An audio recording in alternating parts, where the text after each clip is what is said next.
The Korthak Empire had conquered 47 star systems without losing a single battle. Their warriors stood 12 feet tall, with muscles that could crush steel and reflexes faster than most species could think. When they received word that a small blue planet called Earth had refused their surrender demands, the entire command structure erupted in laughter. General Zethkar examined the intelligence reports with mild amusement. The beings called humans averaged barely 6 feet in height and possessed no natural armor, claws, or enhanced strength. Their military technology seemed primitive compared to Korthak plasma cannons and energy shields. Most amusing of all, these humans had spent most of their recent history fighting each other instead of preparing for real threats. "Send a single battle cruiser," Zethkar commanded his subordinates. "One ship should be more than enough to demonstrate our superiority. We'll give them one final chance to surrender before we claim their world." The Korthak battlecruiser Doomrender dropped out of hyperspace near Earth's moon. Captain Vextar had commanded 40 successful planetary conquests and expected this to be no different. His ship carried 5,000 elite Korthak warriors, each one capable of taking on dozens of lesser beings in personal combat. Earth's defense satellites detected the massive alien vessel immediately. The ship was 3 miles long, bristling with weapon ports that glowed with ominous energy. Emergency broadcasts went out across the planet as military forces scrambled to respond. At Peterson Space Force Base in Colorado, Colonel Sarah Mitchell watched the feeds from the Hubble Space Telescope with growing excitement rather than fear. She'd spent her entire career preparing for this moment, though she'd never quite believed it would actually happen. "Ma'am," her aide reported, "the alien vessel is broadcasting on multiple frequencies. They're demanding our immediate and unconditional surrender." Colonel Mitchell grinned. "Well, that's adorable. What else do we know about them?" The analysis came in quickly. The aliens appeared to be a warrior culture based on their ship design and broadcast tone. They seemed to believe that size and intimidation were the keys to victory. Most importantly, their communication suggested they had no real understanding of human nature or military doctrine. "They've given us 24 hours to respond," the aide continued. "After that, they say they'll begin orbital bombardment." 24 hours? Mitchell laughed. "That's generous of them. Most of our enemies don't give us 24 minutes. She turned to her communications officer. "Get me the Joint Chiefs. It's time to show our new friends what human hospitality looks like." Within hours, military bases across Earth buzzed with activity. But it wasn't the panicked scrambling the Korthaks expected. Instead, human forces moved with practiced efficiency, like pieces of a well-oiled machine that had been waiting decades for this exact scenario. At Vandenberg Space Force Base, technicians ran final checks on railgun platforms that had been disguised as telecommunications satellites. In the Pacific, submarine crews armed nuclear torpedoes specifically designed for space warfare. Fighter pilots from 6 different nations received briefings on attack patterns developed for exactly this type of scenario. The most interesting preparations happened at a classified facility in Nevada. Dr. James Chen, a xenopsychologist who'd spent years developing theoretical frameworks for alien contact, reviewed behavioral analysis of the Korthak broadcasts. "They're classic apex predators," he explained to a room full of military strategists. "Everything about their approach suggests they rely on fear and intimidation. They've probably never faced an enemy that didn't immediately surrender or flee." General Patricia Hayes nodded grimly. "So they've never learned to adapt when things don't go according to plan." "Exactly. And based on their communication patterns, they seem to view warfare as a demonstration of individual strength rather than tactical coordination. They're going to expect us to meet them head-on with whatever our strongest warriors can manage." "Well," General Hayes smiled coldly, "we wouldn't want to disappoint them." Aboard the Doomrender, Captain Vextar grew impatient as the deadline approached. His sensors detected increased activity on the planet below, but nothing that resembled a proper military response. The humans appeared to be moving small vehicles around and sending radio signals to each other. No massive battle fleets launched from the surface. No planetary defense grids powered up to challenge his ship. "Perhaps they're too primitive to mount any real resistance," suggested his tactical officer, Sub-Commander Krell-Ox. Vextar studied the readouts again. "Or perhaps they're simply paralyzed with fear. Many species react that way when they first encounter our might." When the 24-hour deadline passed without a surrender signal from Earth, Vextar activated his ship's main weapon systems. Massive plasma cannons swiveled toward the planet below as targeting computers locked onto what appeared to be major population centers. That's when Earth responded. The first surprise came from what the Korthax had dismissed as communication satellites. Railgun platforms that had been dormant for years suddenly came online, accelerating tungsten rods to significant fractions of light speed. The projectiles struck the Doom Render's shields with devastating force. "Impossible!" Vextar roared as his ship shuddered under the impact. Those were civilian satellites. The second surprise came from below. Launch sites across Earth fired missiles that the Korthax initially dismissed as primitive chemical rockets. Only when the missile's third stages detached and revealed advanced ion drives did the alien crew realize their mistake. Dozens of nuclear warheads streaked toward their ship at velocities no Korthak military theorist had considered possible for such crude-looking weapons. But the biggest surprise was yet to come. As alarms blared throughout the Doom Render and damage control teams scrambled to reinforce failing shields, something unprecedented happened on the human communications channels. The Korthax, who'd been monitoring Earth's radio traffic to gauge panic levels, instead heard something they'd never encountered in 47 previous conquests. Laughter. Human fighter pilots whooped with joy as they launched from concealed bases. Tank crews shared jokes over radio while maneuvering into positions that shouldn't have been possible for such primitive vehicles. Most disturbing of all, the human military commanders seemed to be treating the entire situation as an elaborate game rather than a life-or-death struggle. "Sir," Sub-Commander Krell-Ox reported with growing confusion, "the humans appear to be enjoying themselves." Captain Vextar checked the translation algorithms twice, certain there must be an error. But the analysis was clear. Instead of the terror and desperation the Korthax expected, human communications buzzed with excitement and dark humor. One intercepted transmission particularly puzzled him. "Holy shit, Jenkins, did you see the size of that thing? This is going to be like playing Call of Duty, except the boss actually fights back for once." Another human voice responded. "Copy that, Rodriguez. Just remember, no camping this time. We've got real aliens to embarrass." The concept of finding joy in battle was so foreign to Korthak psychology that their behavioral analysis computers couldn't process it. Korthak warriors fought for honor, territory, and survival. They understood fear, rage, and cold tactical thinking. But the idea of treating warfare as entertainment was completely outside their experience. This psychological advantage became clear as the battle intensified. Human forces adapted their tactics in real time, not because their commanders demanded it, but because individual soldiers and pilots genuinely enjoyed finding creative solutions to problems. They improvised, experimented, and took risks that no rational military doctrine would recommend.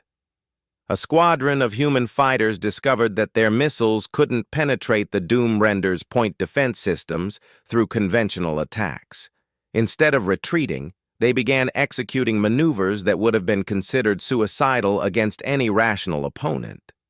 They used their own missiles as decoys, flying impossible spiral patterns that confused Korthak targeting computers, and eventually managed to slip warheads through gaps in the alien ship's defenses.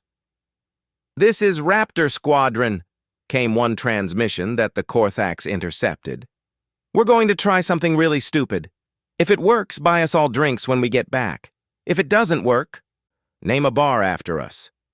The human pilot then proceeded to execute a maneuver that involved using his fighter's emergency ejection system as a makeshift missile delivery method. It shouldn't have worked by any reasonable standard of military science. But because it was so completely insane, the Korthak computer systems had no protocols for dealing with it. As hours passed and damage accumulated on the Doom Render, Captain Vextar found himself facing a situation no Korthak commander had ever encountered. His technologically superior ship was being systematically dismantled by enemies who seemed to view the entire conflict as an elaborate entertainment. Every time his tactical computer calculated the optimal response to human attacks, the humans would do something completely different. They didn't follow established patterns of military doctrine. They didn't seem to care about acceptable loss ratios. Most disturbingly, they appeared to be making up new tactics on the spot just to see what would happen. "Captain," Krellox reported with poorly concealed panic, "our shield generators are down to 60%. At this rate, we'll lose primary defenses within the hour." Vextar stared at the tactical display in disbelief. According to every simulation and historical precedent, the battle should have been over within minutes. The humans should have either surrendered immediately or been obliterated by the first plasma cannon volley. Instead, they'd somehow turned the engagement into a chaotic free-for-all that favored their unpredictable fighting style. More concerning was the psychological impact on his own crew. Korthak warriors were trained to dominate through superior strength and intimidation.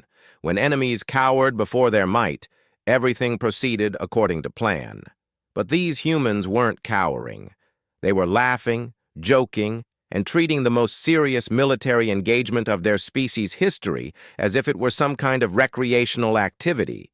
The Korthak crew began to doubt themselves for the first time in their military careers. How could they maintain their psychological advantage when their enemies seemed genuinely happy to be fighting them? How could they intimidate opponents who responded to death threats with sarcasm and casual banter?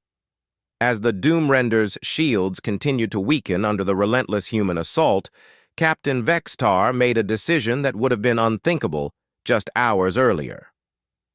He opened a communication channel to the planet below.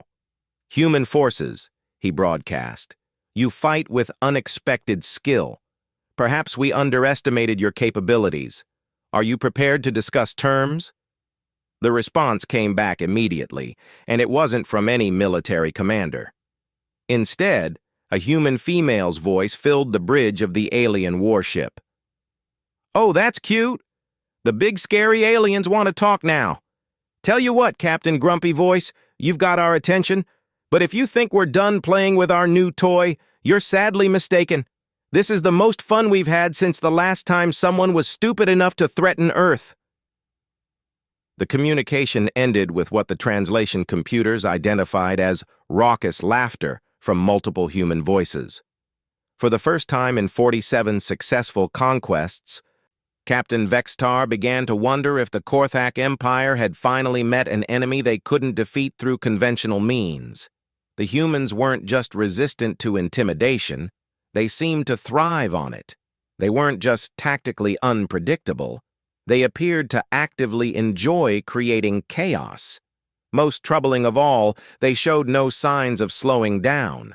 If anything, the longer the battle continued, the more enthusiastic they became.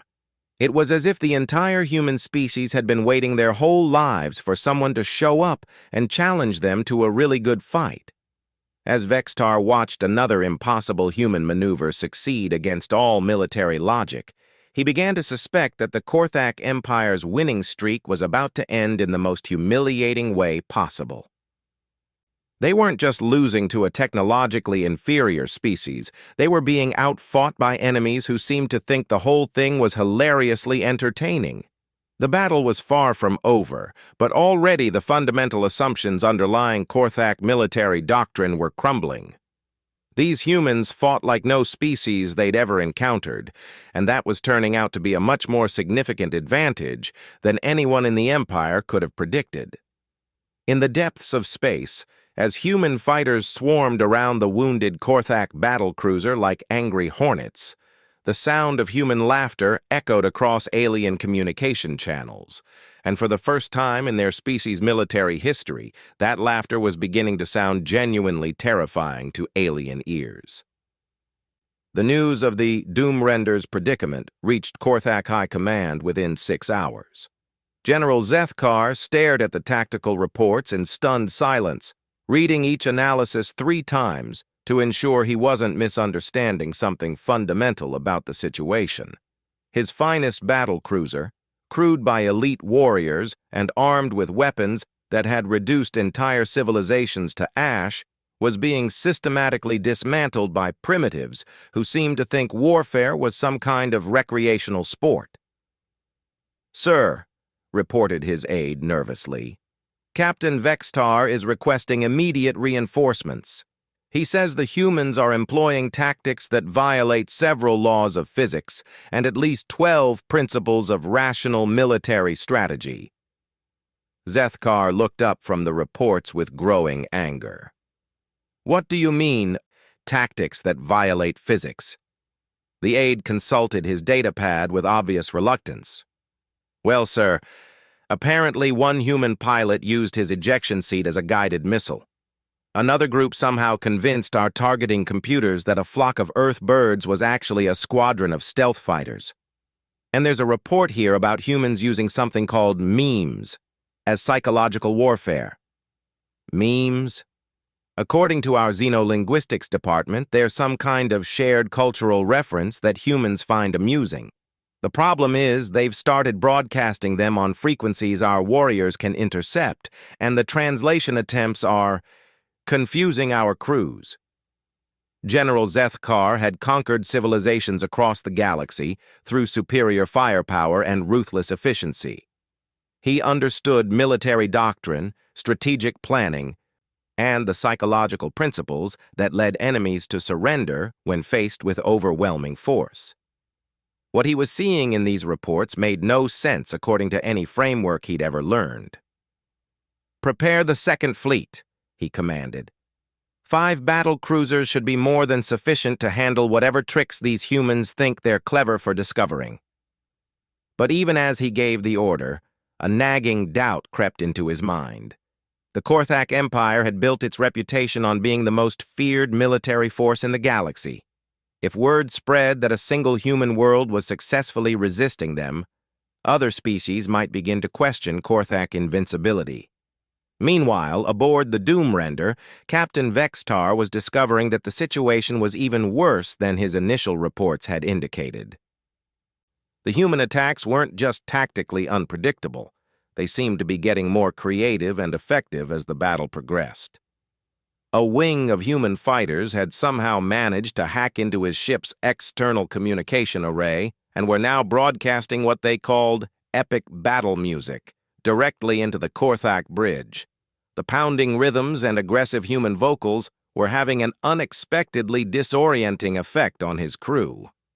"Turn that noise off!" Vexitar roared at his communications officer. "I can't, sir. They've locked us out of our own systems. And, sir, I think they're taking requests from other human units." As if to prove the point, a human voice crackled through the speakers. "This one goes out to all the alien boys who thought they could crash our party uninvited. Hope you packed a lunch, because you're going to be here a while." The music that followed was something the Korthak computer systems identified as death metal, which seemed ominously appropriate given the circumstances. Sub-Commander Krellox approached the captain's chair with his latest damage assessment. "Sir, our primary weapons are down to 40% efficiency. Hull integrity is holding, but these humans seem to know exactly where our weak points are."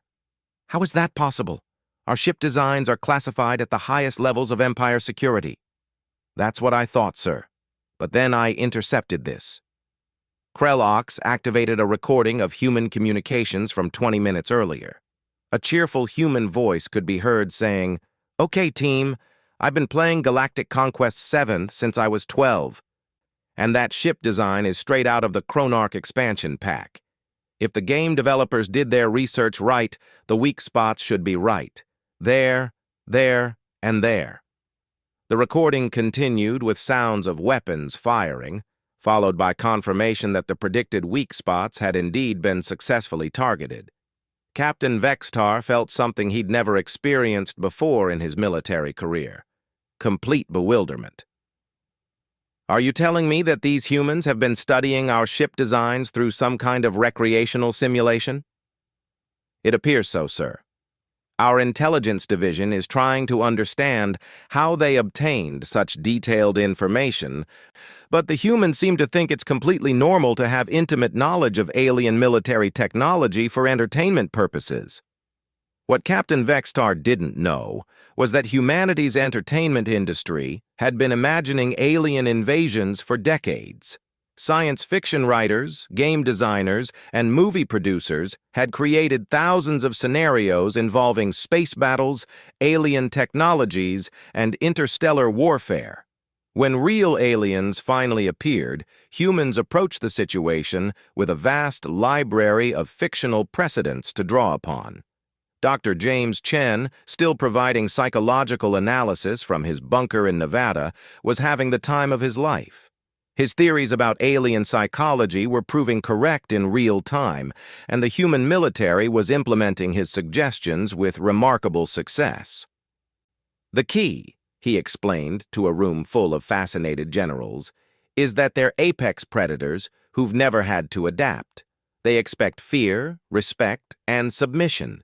When they encounter an enemy that responds with amusement and creativity, their entire tactical framework breaks down.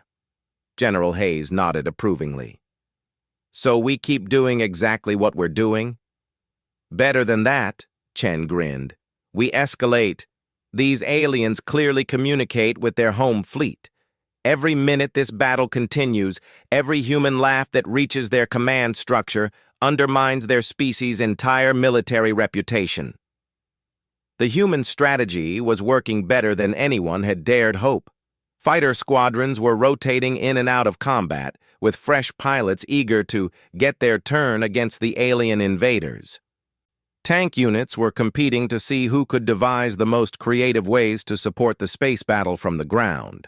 Even civilian populations were contributing by jamming alien frequencies with everything from classical music to cat videos.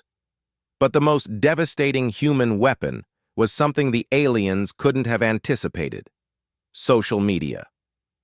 Within hours of the battle beginning, hashtags like "Our Alien Fail" and "Timer Space Invaders Suck" were trending globally.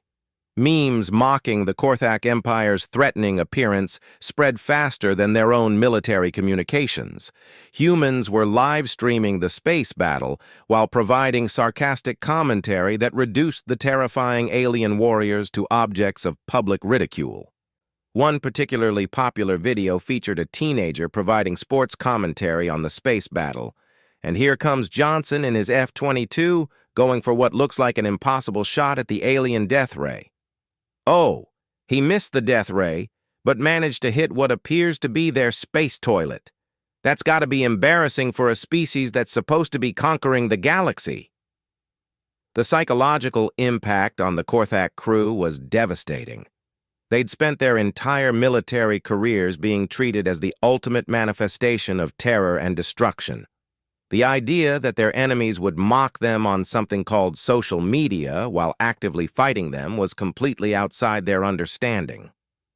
"Captain," reported the communications officer with barely contained panic, "the humans are broadcasting something they call Alien Fails Compilation directly to our ship.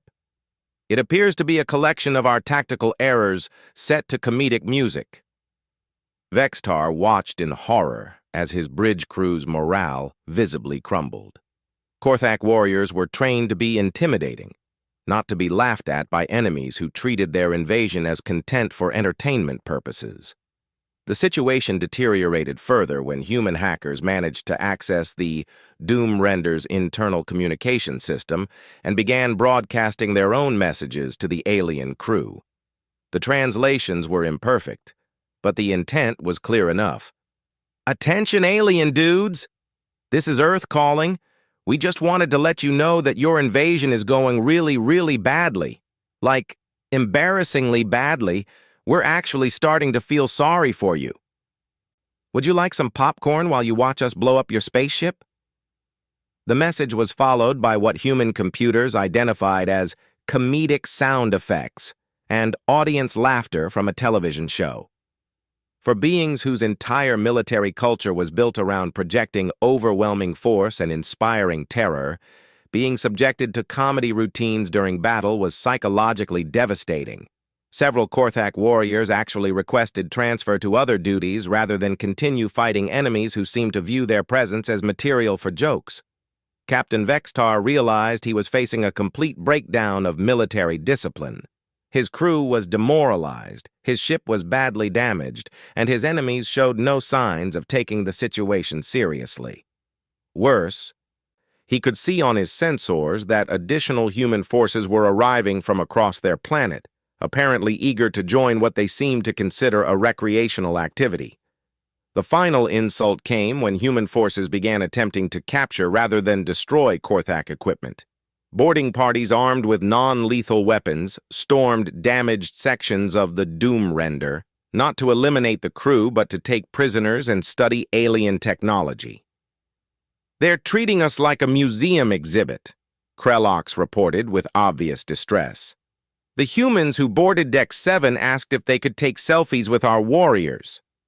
Selfies? Some kind of primitive image recording for personal entertainment, sir.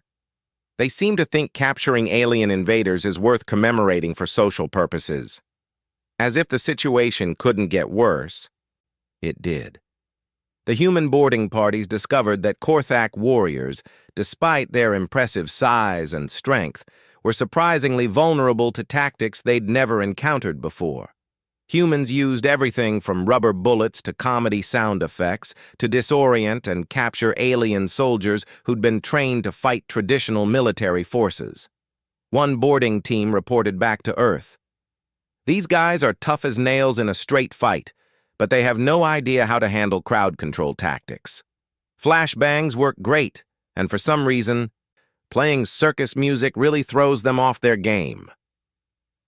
The most humiliating incident occurred when a human team managed to capture a Korthak commander by convincing him that they were conducting an alien interview for something called a podcast. The confused warrior spent 20 minutes answering questions about Korthak culture and military tactics before realizing he was being held prisoner by enemies who planned to broadcast his responses for human entertainment. As news of these developments reached Korthak High Command, General Zethkar began to understand the true scope of the crisis. This wasn't just a military defeat, it was a complete psychological victory for humanity that threatened to undermine the entire foundation of Korthak power. The humans weren't just resisting invasion, they were turning it into content. They were broadcasting their success to their entire planet and beyond, creating a permanent record of Korthak military failure that would spread throughout known space. Worse, other alien species were undoubtedly monitoring the situation. If the mighty Korthak Empire could be humiliated by a single world of laughing primitives, what did that say about their reputation as the galaxy's most feared military force? "Sir," his aide reported with obvious reluctance, "we're receiving communication requests from 17 different species asking if the reports about humans are accurate." General Zethkar closed his eyes and tried to imagine explaining to the Galactic Council how his empire's finest warriors had been defeated by enemies who thought the whole thing was funny. The Second Fleet was already en route, but he was beginning to suspect that sending more ships might only result in more human entertainment content. These weren't rational military opponents who could be defeated through traditional means. They were something entirely new, enemies who treated warfare as a form of recreation and who seemed to get stronger and more creative the longer the fight continued. as he watched tactical feeds showing human forces celebrating their victories while simultaneously preparing for the next phase of battle. General Zethkar realized that the Korthak Empire had finally encountered something they'd never faced before, an enemy that was having too much fun to be defeated. The Korthak Second Fleet arrived in Earth's solar system expecting to find the wreckage of human resistance and the Doomrender claiming victory over a primitive world. Instead, Admiral Thexamar discovered something that challenged every assumption about warfare and military superiority. The Doomrender was still in one piece, but barely. Human forces had decorated sections of its hull with what appeared to be colorful symbols and text. Long-range sensors revealed that the humans had somehow managed to paint "Earth was here" and "Call Mom" on the sides of a Korthak battlecruiser in letters 50 feet tall. "Admiral," reported his tactical officer, "we're receiving a transmission from Captain Vextar. He's requesting immediate evacuation." "Evacuation?" Admiral Thexmar couldn't hide his disbelief. "Has his ship been destroyed?" "No, sir. According to his report, his ship is still functional, but his crew has suffered what he describes as catastrophic morale failure. He says the humans have turned his invasion into something called a meme, and that his warriors are too embarrassed to continue fighting." The Admiral studied the tactical display showing 5 massive Korthak battlecruisers approaching a single blue world defended by what appeared to be primitive chemical rockets and small fighter craft. By every reasonable military calculation, the outcome should be inevitable. But Admiral Thexmar had not reached his position by ignoring unusual intelligence. The fact that a single human world had managed to humiliate Captain Vextar suggested that these primitives possessed capabilities that weren't immediately apparent. "Open communications with the planet," he commanded. "Perhaps we can resolve this situation through demonstration of overwhelming force." The response came back immediately, but it wasn't from any official government or military command. Instead, a young human female's voice filled the bridge of the Korthak flagship. "Hi there, new alien friends. Welcome to Earth, home of the beings who just turned your buddy's invasion fleet into the galaxy's biggest joke. I'm Madison, I'm 16, and I'll be your customer service representative today. Are you here to surrender, or would you like to purchase tickets to our alien humiliation show? Admission is free, but participation is mandatory."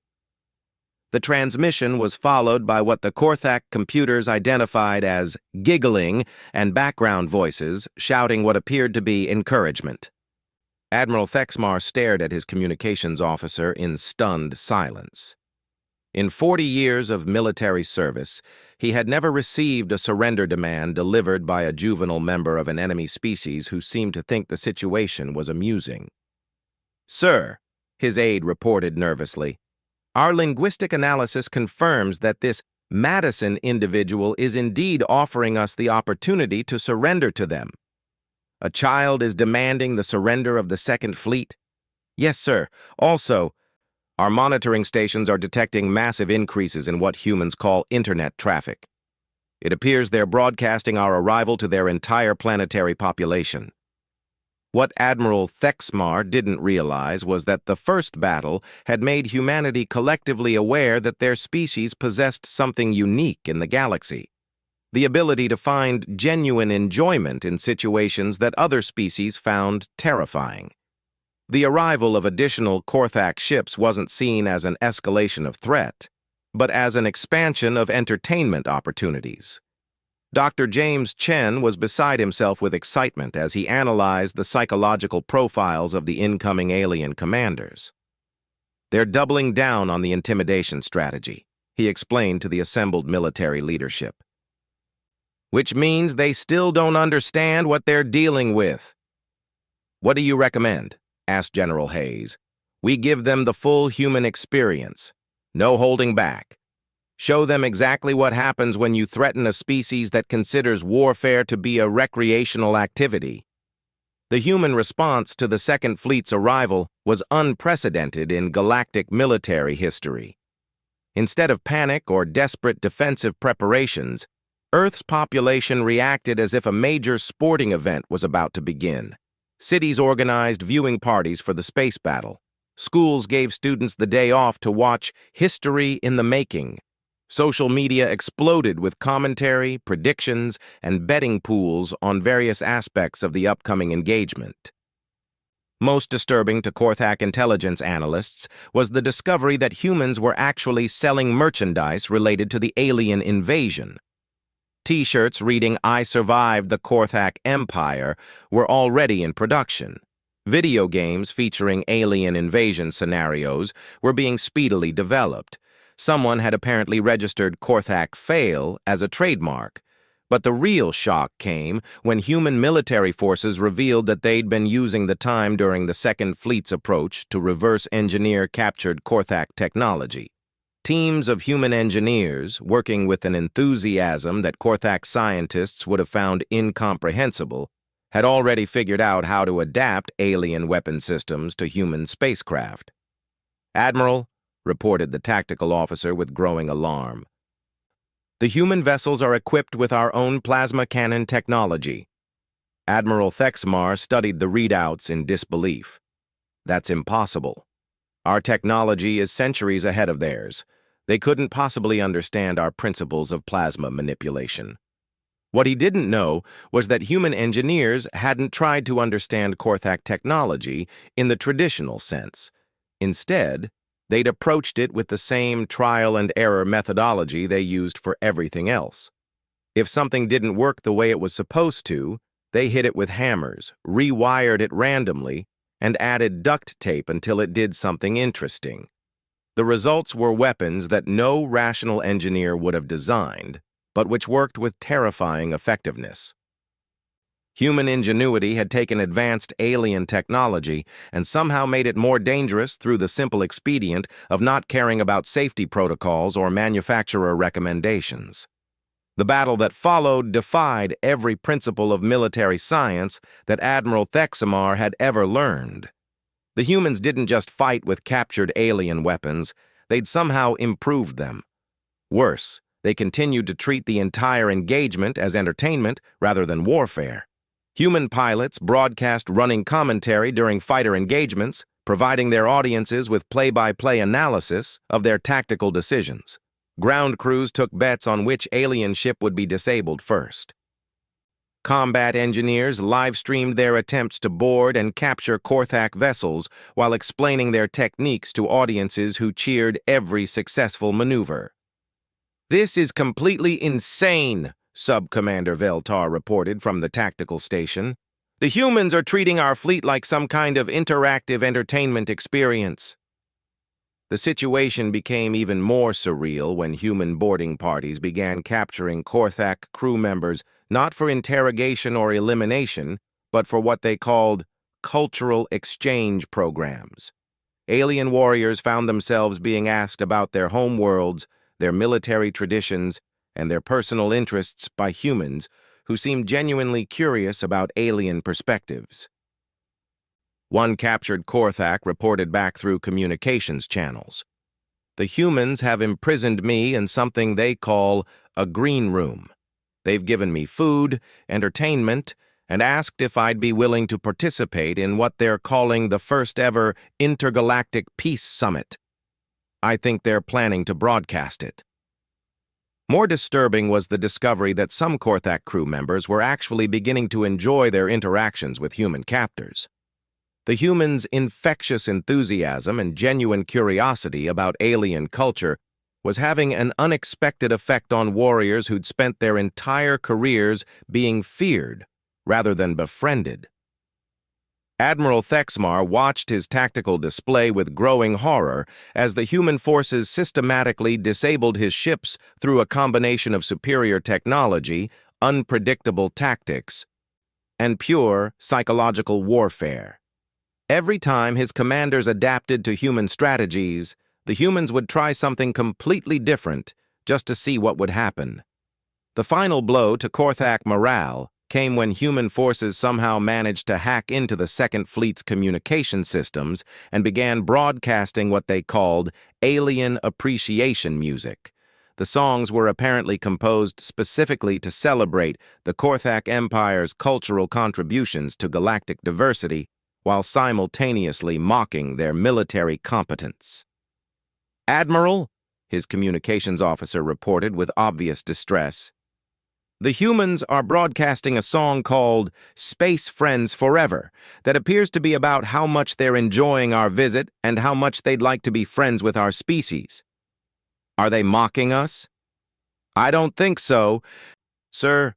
The linguistic analysis suggests they're actually sincere about wanting to establish peaceful relations.